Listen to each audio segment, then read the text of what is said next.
Hi, my name is Joe. So 3 years ago, I made a multiple six-figure loan to my best friend. Oh boy.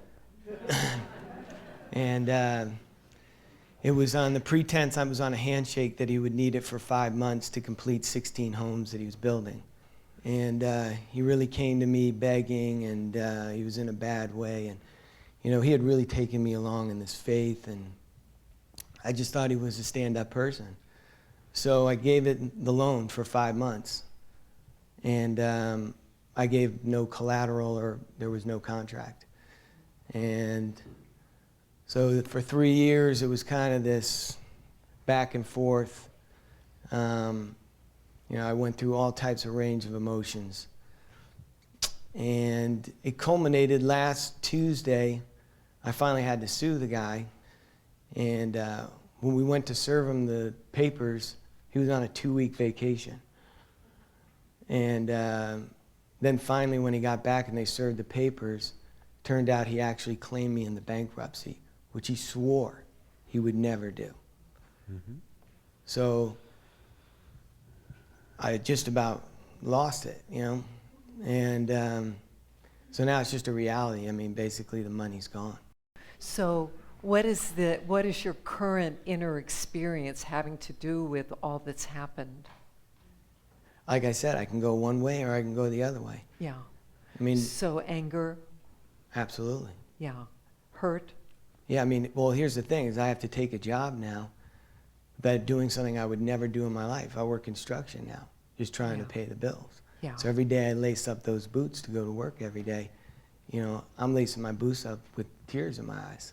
I hear you. You know, I come home and I got, you know, blisters on my hands.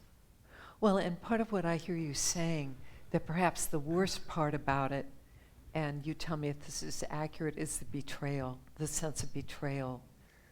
Yeah, because it's like I could go throughout my day and I could be happy not thinking about it. But then the second, you know, I realize the reality of my situation, or the first of the month, you know, I start having thoughts. Yeah. Thoughts like?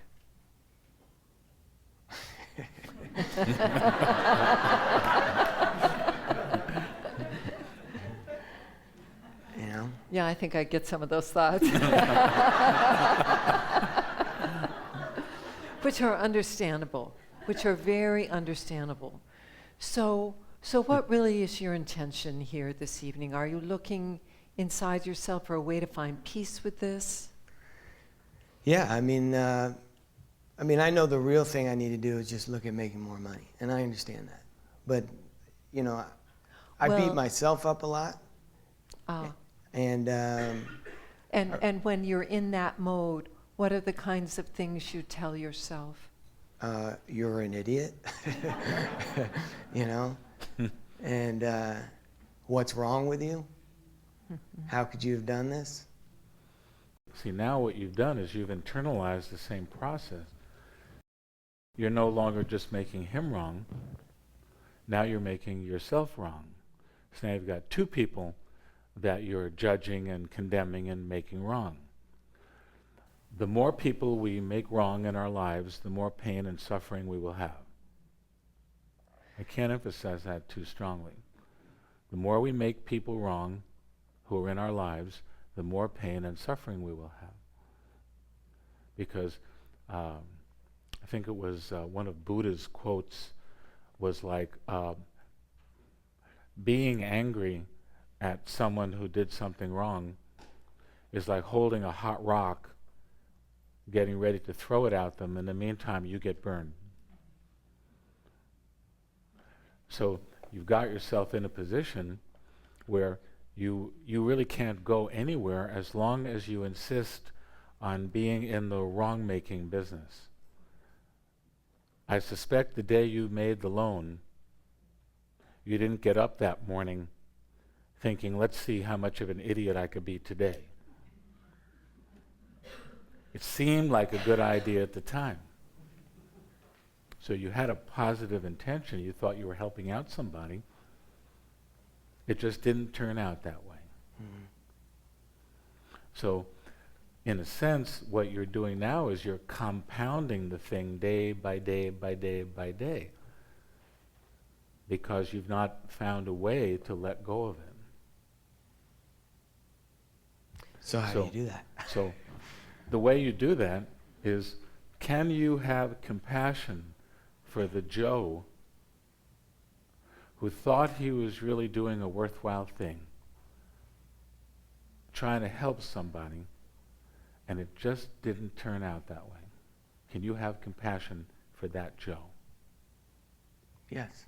See, if you can have compassion for that Joe, then the forgiveness would be something like, I forgive myself for judging this guy, and I forgive myself for judging myself as stupid, untrustworthy, whatever words you would put on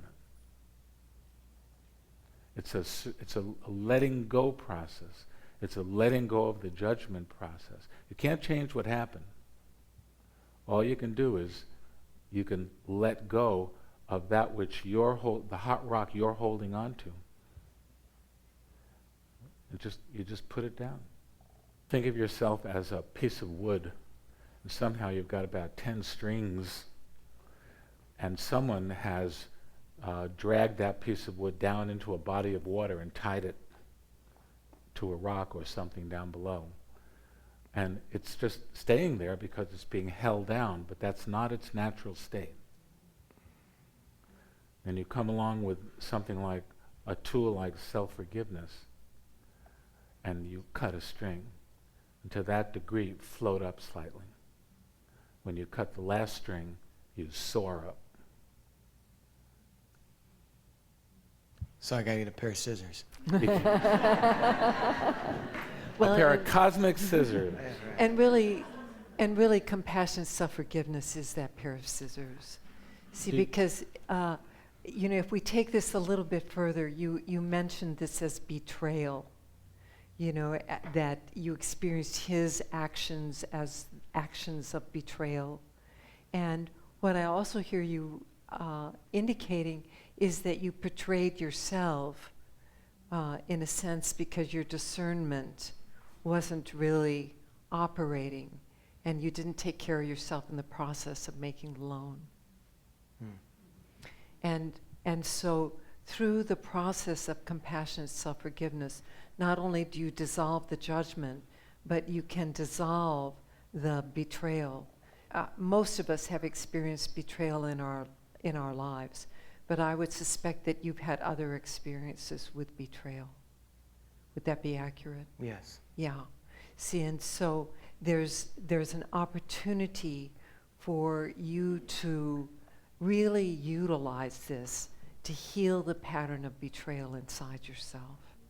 See, and I know when I've had experiences of that nature, one of the fastest ways through it that I found was to look at the places in the process where somehow I created, promoted, or allowed what happened, where I made choices, where I was complicit in the outcome that occurred, and to look at the different choices I could have made, both inwardly and outwardly, so that I could really learn from the experience. So I encourage you in that regard too, because it can be very liberating for you. But the main thing here is to find compassion for yourself in the process, and that will free you. And you did say the right thing. You move into acceptance. Yeah. And you just let go of the judgment. The suffering stops at that point. You don't get the money back. A wise friend said to us once, don't make loans to anyone of any amount unless you're clear inside yourself that that money could be a gift. That if you never saw it again, it'd be a gift and you feel clear about it inside yourself. Yeah. And that guideline has really stayed with me. Anything else, Joe? That's it. Thank you Thank for you very sharing. much.